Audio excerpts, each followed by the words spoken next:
Good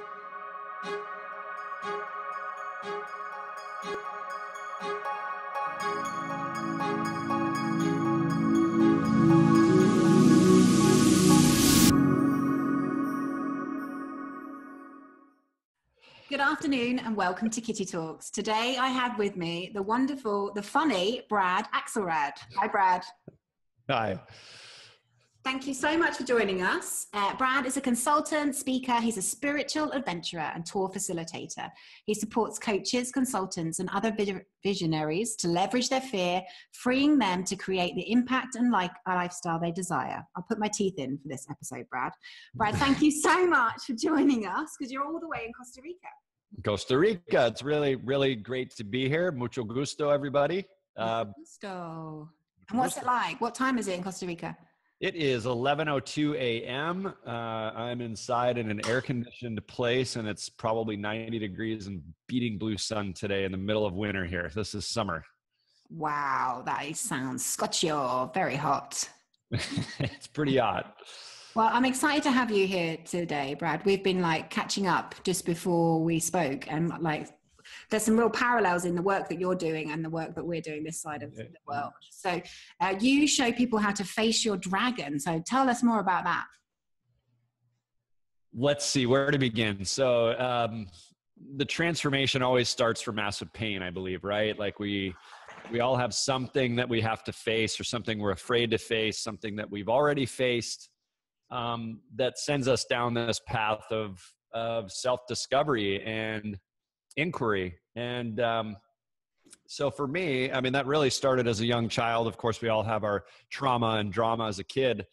So I've taken that life experience and the hundreds of events I've produced and the 100+ events I've attended, and also sort of packaged that into what are the things in my life that are relevant to create this cool brand, Face Your Dragon. And I grew up around hundreds of dragons. My mom was a dragon lover.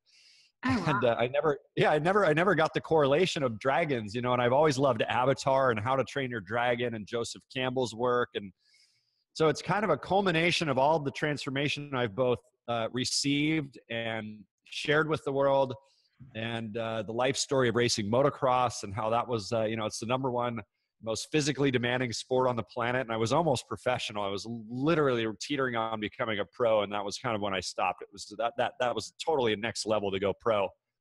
And faced many dragons on my own. And now I help others do the same. Fantastic. And what we're really interested in with Kitty Talks is getting people to tap into that inner force to help them follow their passion and purpose. And sometimes that's not always obvious. So I'd love to understand a little bit more about your journey. Like, how did you end up doing what you do today? Like, take us back to the little childhood Brad. Was it with motocross you said you did when you were a kid? Yeah, I'm going to take it back before that. That was more young adult and high school on. So like 16 on. It's interesting in the podcast with who's it with? I forget. One of the interviews. It might have been. It wasn't. No, I think it was Barnett Bain, I believe, where I'm sharing the pain of. And Barnett produced What Dreams May Come, one of my favorite movies, and he's one of my favorite humans. And Barnett as well. But in the interview in my podcast, I'm talking about a story of how I'm sharing with my mom. This is kind of funny. My mom lives at a nudist colony. They're nudists. It's kind of hilarious. I'm not, and I'm not totally into that. She lives in one now. Wow. So I was on her deck at a nudist colony in Northern California, and I'm going, Mom, I remember being really small and young. And I'm explaining this doctor's office vividly and perfectly. And she's like, Brad, I'm surprised you're able to share this doctor's office. And I'm like, well, no, the drapes look like this. The doctor was doing this. I remember kicking this doctor off of me. And she goes, Brad, you might've been 2 or 3 years old at that age. How are you remembering it so vividly? And so here's the point. When we have massive pain, it gets etched in our psyche and our muscle and our neural pathways. It becomes a part of us, right? So this day was the day that I was getting my eardrums lanced, literally them puncturing my eardrum with a lancer to release the pressure in my ear. So I always had sinusy allergy stuff in my ears. And that's actually why we moved from Southern California to Northern California, was to try different allergens in the air, or remove me from the allergens. One of many reasons, but that was a big reason why my family moved. So again, massive pain, understanding that our greatest pain can become our greatest gift if we allow it to be. Absolutely. Yeah. Yeah. So so you remembered that incident when you were a child? Yeah.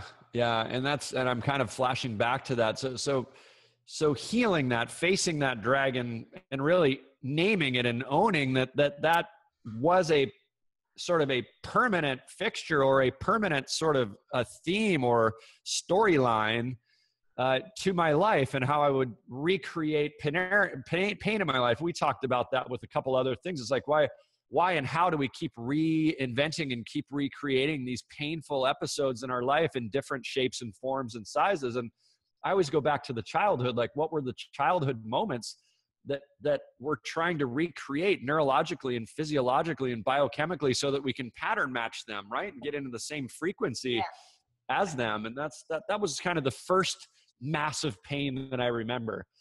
And so did you manifest more kind of painful, like you think you manifested more painful incidents through your life then after, because what happened when you were younger? 100%. I think we all do. I think we the elements of ourselves that don't love ourselves, that comes from unresolved or unmet pain, or unnamed or disintegrated pain, we'll keep recreating it in financial challenges, relationship challenges, physical challenges, whatever it is, right? So it's important to name it, get truthful with it. And it's funny, it's only in the recent years that I finally like own the fact that this tube stuff in my ear, and I've had surgery on my ear. There's a scar here. Like I've recreated the pain by blowing my eardrum out water skiing at like age 17 and having to get it surgically repaired. So we just keep recreating the pain in different shapes until we name it and own it and integrate it. It just stays lurking there.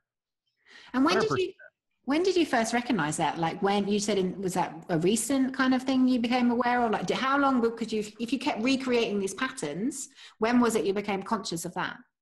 Well, I would say the Hoffman Institute in 2005 was the first time I really understood the level of depth, spiritually, emotionally, intellectually, physically, biochemically, like how that plays out. Yeah. But, as you know, and as everybody listening knows, there's layers of transformation. We'll get to one layer and we think we've got it figured out. And then there's it's never ending layers of unfolding and peeling back these layers of our awareness and transformation. So, I'll come clean and say that there was part of me that was kind of just disowning the fact, like, whatever, I had tubes when I was young and I had this Lance experience in my ear. But truthfully, I think that's played out over and over and over in my life. And it's only in the recent, probably last couple years that I've said that might actually be an issue, this mass amounts of physical pain. Of course, we're always looking at the emotional pain, the psychotherapy route, traditional Gestalt or whatever psychotherapy route absolutely goes into the cognitive kind of emotional pain. We don't, we may discuss abuse in some fashion, but I find that most people don't say, hey, that time I broke my leg with Johnny down the street riding my BMX bike, or tripped off of a ladder with my girlfriend, whatever it is. Like, you never freaking know where we have to check in where these things manifest. And we don't oftentimes in the physical realm. We'll only look at the emotional or the obvious ones. We don't think back to the less obvious ones. Yeah, well, we have to become conscious, don't we, of what happened in our childhood, because to be able to recognize what plays out in our adulthood. 100%. So from there you went on and you became a professional motocross semi-professional. Yeah. So I've faced fear my entire life. I've been a downhill skier, a mogul skier, like a really extreme sports guy, jet skiing, water skiing, BMX, mountain biking, street bikes. Like, I've always driven fast. I still drive fast. So part of that, again, going back to this unresolved childhood energetics, is that I would do a lot of these, and most people do this, I believe, chase dopamine or adrenaline. Yeah. Because they're pattern matching some unresolved pain in their childhood. So they're both trying to get entrained in it in the quantum field. So it starts vibrating at the same frequency, but also to release the chemicals that are familiar to us, even if they're negative. So I did all these extreme sports, what I call chasing the dragon, continually down the rabbit hole. I didn't do that. Yeah, right. Literally. Down the rabbit hole of drugs and alcohol and just extreme aspects, like living this extreme aspect of my life. Not everybody goes that extreme.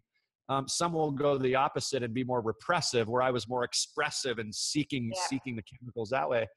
But yeah, motocross. I traveled the West Coast and made a lot of money following my passion and purpose, which since I was a very small child of, I don't know, probably 8 years old, I dreamed of having a motorcycle and becoming a motocross racer, but mom would never let me. We can't afford it. Well, that was the conversation. I'm not going to buy that for you. You might get hurt. And I finally bought it. I'm 16 and I was able to buy it, and I did. And she regrets not getting it sooner in my life because it gave me a direction and a focus and purpose. And I hunkered down and got really committed and very serious with it. And, sometimes we have to, as parents or as mates, allow our whoever that is bringing something to us, really listen to the driver behind it, because what's behind it could be so much deeper than we're giving it credit to. We may disown it out of fear and say, oh no, you shouldn't do that. Right? We keep people from living their purpose and calling sometimes out of our own fear to protect them, to keep them safe. Yeah. So, yeah, absolutely. I can see that with your mom. Like, she probably didn't want to get you a motocross bike because she wanted to keep you safe. But in reality, it was part of your life path that you needed to, but then you were chasing this energy by the sounds of things. And is it correct to say that you kind of had a bit of a hedonistic patch, and then, like, from what I understand, you had a bad wake-up call with your dad? Well, it's interesting. In the Gay Hendricks interview, we talk about hedonic and eudaimonic ways of being, and what actually happens when we follow one of those paths. It's actually less healthy to live a hedonistic lifestyle. At the gene level, it's actually you're less healthy, less antibodies, less supportive chemicals in our body. So it's interesting you bring that up. We're so tracking. It's so great to hear. I had the same. I'm afraid that was my lifestyle. I was very hedonistic until I had a massive wake-up call. Yeah, you're right. So that defining moment or wake-up call is, I was this self-indulgent, successful guy living in Orange County, a couple miles from the beach, Orange County, California. Everybody knows it's all over TV. It's this gorgeous place. Pure hedonism in cars, in homes, in food. Like, it is the most self-indulgent place I've ever seen. Absolutely beautiful. Everyone's beautiful there. Incredible. So that you get that sort of framework, right? Yeah. And I was all in. I'm driving the BMW, 330 convertible BMW, and I have motorcycles and this gorgeous, just recently single, mind you, and so excited to be single after a 3-year relationship with my then fiance, and was just full hedonism for a couple years. But I knew deep down something wasn't right. It wasn't working anymore, but it's like, you have to chase that dragon. The only way to catch that elusive dragon is to keep chasing it, which is forever elusive. We'll never catch it if we're in this perpetual state of hedonism. It won't happen.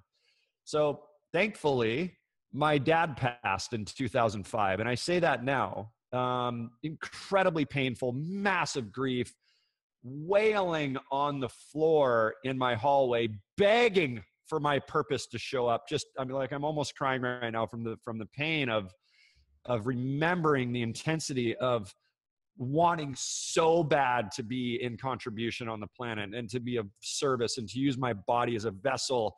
At that stage, I had done everything else, all the stuff I shared before, the skiing, the drugs, the dancing in San Francisco for days, done it all, loved it all. It was incredible. I wouldn't take it back, but my deepest heart was calling for for my purpose. And it took my dad to die, where I was literally wailing on my knees in my hallway, broken down, saying, please, God, show me my purpose. And literally within my chills, look at these. I don't know if you can see. I can feel it.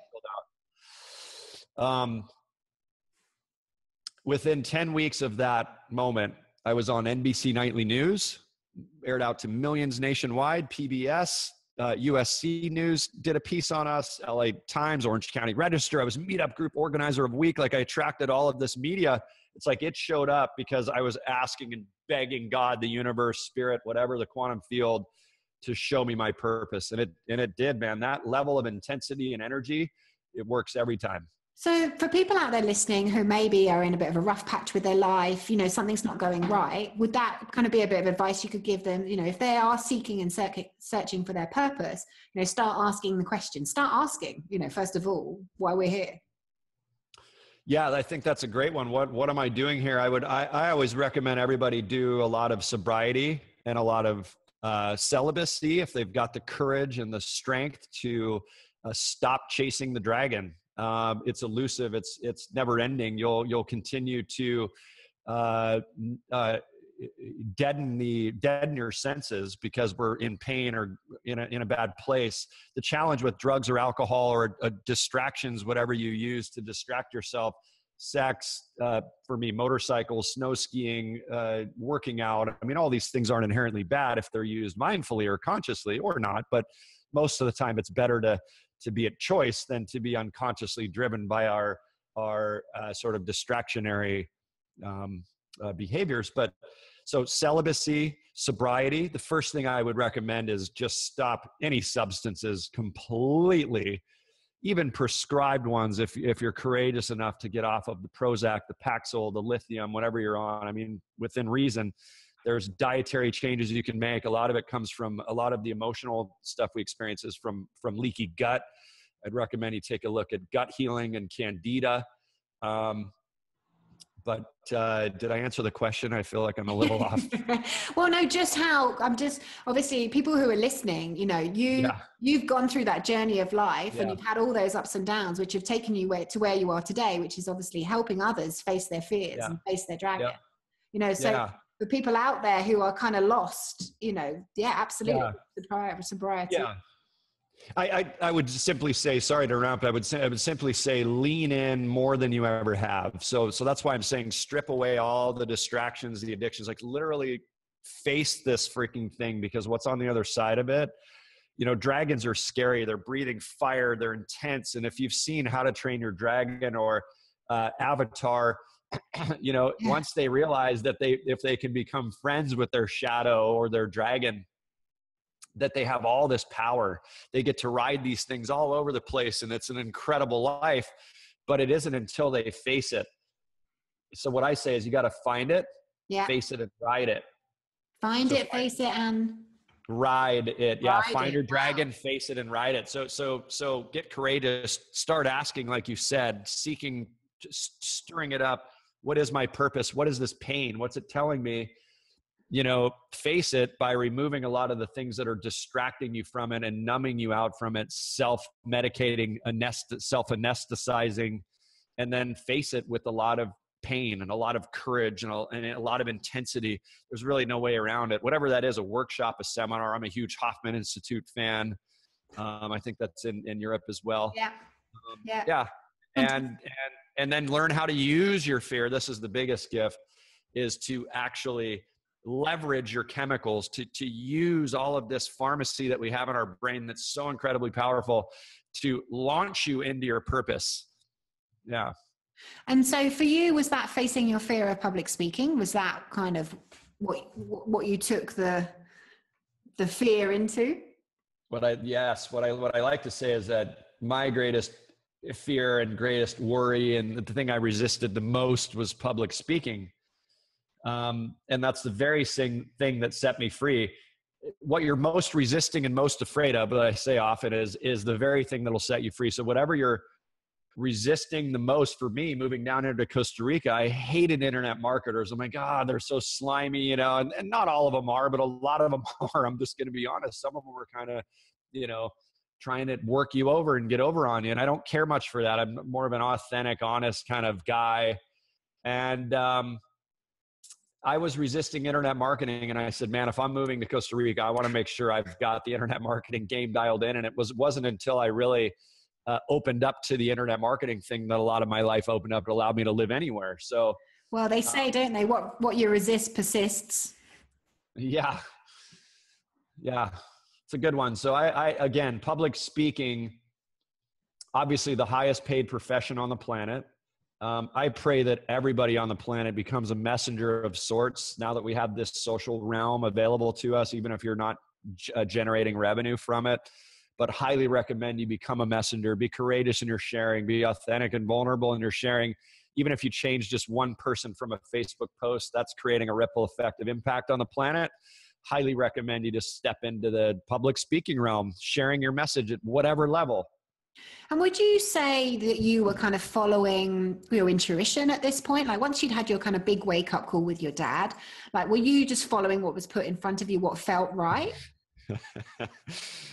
Okay, so imagine NBC Nightly News showing up with, I mean, this is one of the major, news stations in America with big cameras. They were so big, beaming lights. And here I am as this expert, like, holy shit, who am I to share this message? I'm like going into all of my dragons, all my fears, all my stuff.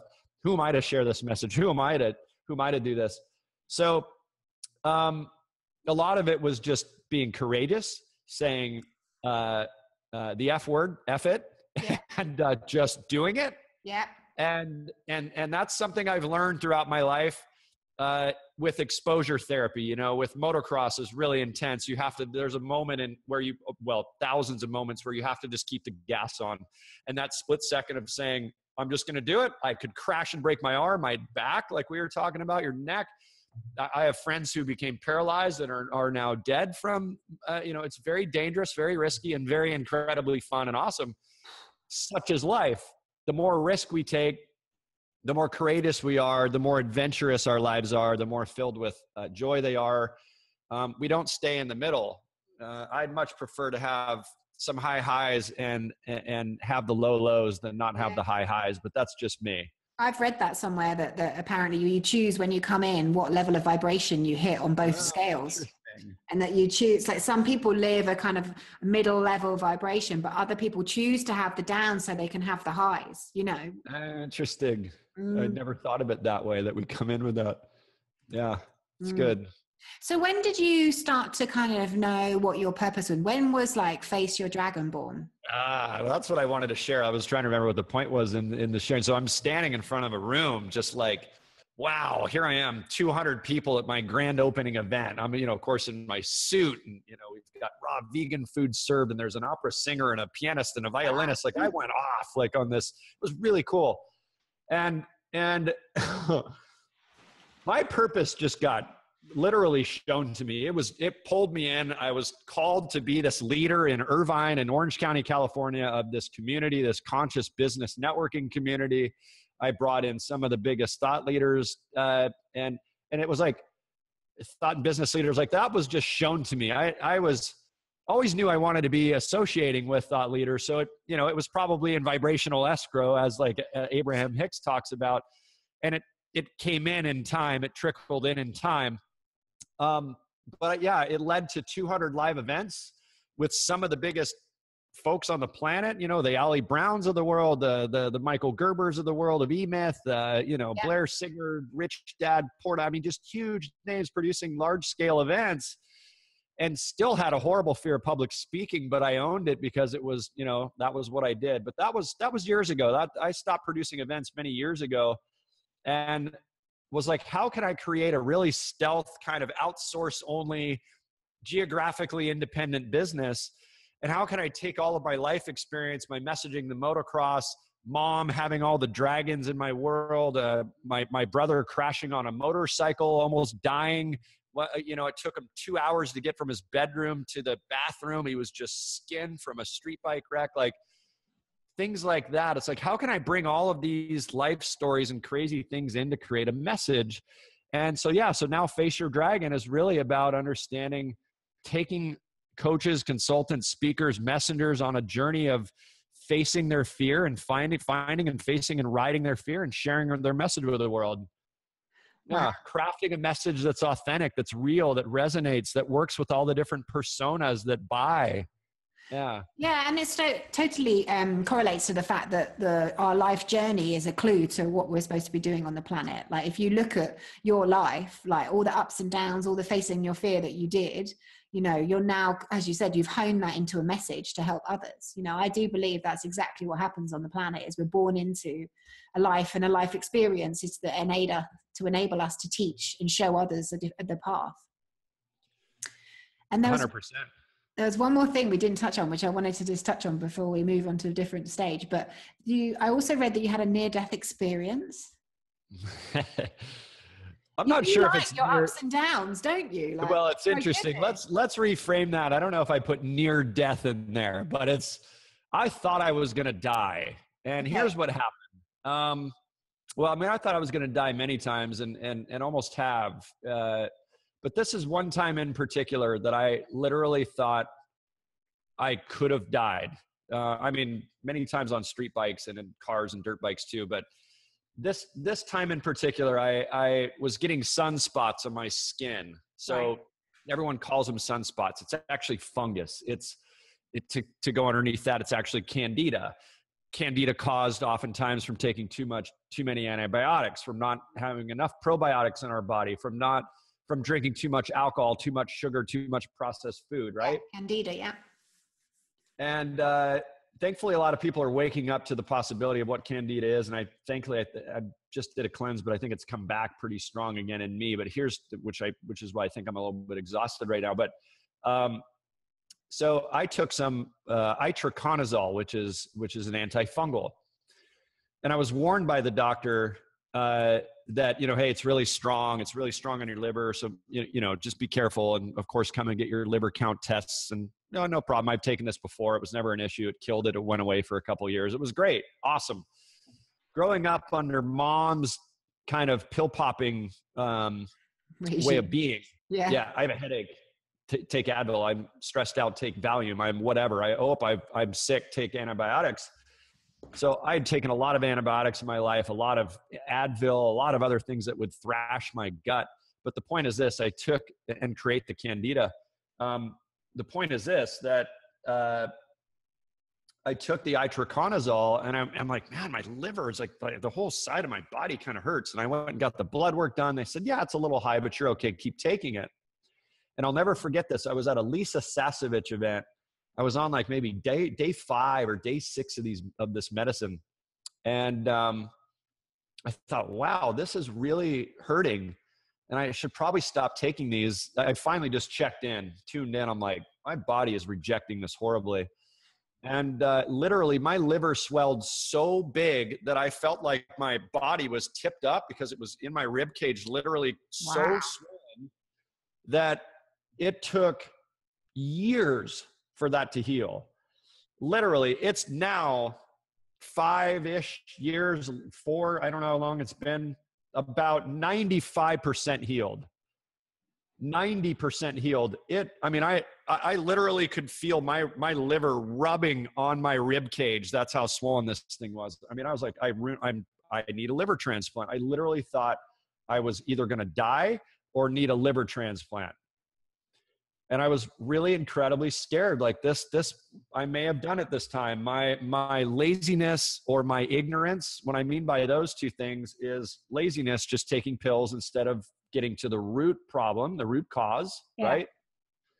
And then what did I say? Laziness and ignorance. Not understanding the gut, not understanding candida, not understanding that a candida cleanse, I would symptom manage like so many of us do. We just treat symptoms. We don't treat problems. Yeah, absolutely. Western medicine is Western medicine. Yeah. So just that right there was one of the biggest gifts. Like, that's it. I'm done. How do I get to the root cause of this and have? Yeah. Fascinating. So that journey, what do you think that taught you? Was there something that you've kind of used, or you had to face your fear around your body by the sounds of things. Your body literally told you that it was screaming. Well, facing mortality will do a lot. I mean, when you're in that place, laying in your bedroom, whatever, just contemplating like, oh my God, is this the end of my life? Did I just, oh my God, can I get a liver transplant? Like, is that even possible? You know, would I be a candidate for a liver transplant? Like, I mean, like the thoughts that go through your mind, you know, but here's the thing. I want to say it this way. It's sad that us as humans tend to have these awakening experiences, but we kind of forget them unless there's pain to remind us. And I sometimes wonder if or humans in general keep recreating these painful episodes so that we recognize that we appreciate without the bitter, it's not so sweet, right? From Vanilla Sky, one of my favorite movies with Tom Cruise. I just question whether that's a healthy cycle, but also if it is healthy in the sense that we need to recognize that life is such a gift, instead of having these tragic moments for us to have contrast to realize that life is a gift. And I'm noticing some sadness right now. Yeah. Yeah. I can only speak from my own experience, but like what I've noticed is the people around me who have had these big life shifts, or like you said, they've had to hit rock bottom to come back out. You know, those people are the people around me that are now teaching, or, you know, they're helping others, you know, whereas friends of mine who maybe necessarily have had the 2.4 kids and, you know, their lives, they're going a different path. Yeah. You know, most of the people that are kind of in my network have had great big wake up calls, or things that have really, you know, shaken them from their unconsciousness to being conscious. And I think also like my own feeling is that it's getting quicker. You know, like the generations before us have done work, and our age are at a certain point, but then the younger generations, oh my God, they're coming in conscious. Oh, they're so awake. It's popping in awake. It's so challenging sometimes to be with millennials or whatever's underneath millennials, because they look at us like, like, what's wrong with you? You don't already know that? It's almost as if there's a lack of compassion sometimes in their awareness, which is interesting too to observe. That's something I've been kind of leaning into lately is can we as messengers wake people up to their to their arrogance a little bit, because there is some arrogance in millennials. I'm just going to say it. Simon Sinek just came out with a great video about that. I'm not sure if you saw that, but really incredible. Yeah. Fantastic. Yeah. So how can we stay humble? The humility comes from these defining moments for sure. But I'm still trying to allude to this point of like, how do we get the transformation without the pain? Is it possible? And obviously it is. The millennials come in, they're already awake. Yeah. But for us dinosaurs, you know, I'm 44. I'm sure there's people younger than us listening and older than us. Like, how do we get to that place of humility and of self-awareness, self-actualization, less self-importance, you know? One of the reasons or motivations for me doing this podcast was to hopefully stop, particularly my stepdaughters, having to do that crash, you know, because like you said, like, you know, it's really important that we find our passion and purpose and do what we're supposed to do on this earth, but without necessarily like near-death experiences or massive wake-up calls. But you're right, people that seems to be the thing that really stays with people and shakes them up. 100%. So, you know, to your point though, I want to say this to your point of the 2.4 kids, you know, I grew up in a normal family, you know, definitely some emotional stuff there, no physical or sexual stuff, but you know, the things that create some scars, right? Yeah. And, you know, I think that's beneficial in the end. To your point, almost all of the folks that have had these gnarly childhoods, the tough childhoods, the defining moments, those are the ones that want to give back. But it's interesting, the ones that didn't, that had the quote unquote perfect childhood without a lot of trauma or drama, they tend to be okay in the middle. And I just get bored there. I'm like, oh, there's so much more to life than working for somebody else and having Friday afternoon through Sunday off. I can't even imagine living that. I've been an entrepreneur since 19, most of those years. I've had a couple years where I've worked for people in outside sales, which was a little bit entrepreneurial, but I can't even imagine not having freedom in my life, not having the purpose I have. There's no way. Yeah. Well, you chose that path. That's what I believe. Yeah. I reckon you chose, when you came in, you chose that path for a reason. Yeah. And your parents. Yeah. So I've got a couple of questions for you, Brad. You have more questions? I have 3 questions. They're 3 questions that we ask every single guest. Okay. What's that? Rose water. What is that, like to set the scene? No, just because it smells great and it's a good anchor and state changer for me. It reminds me of shamanic journeys I've done, and it's really pleasurable. Okay, fantastic.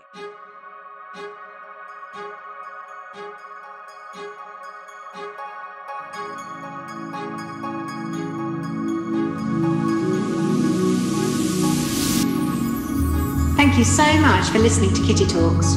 Be sure to head over to our kittytalks.com website and become a member of our exclusive club, and you'll get free interviews and access to our private Facebook group, exclusive webinars and secret success interviews. See you there.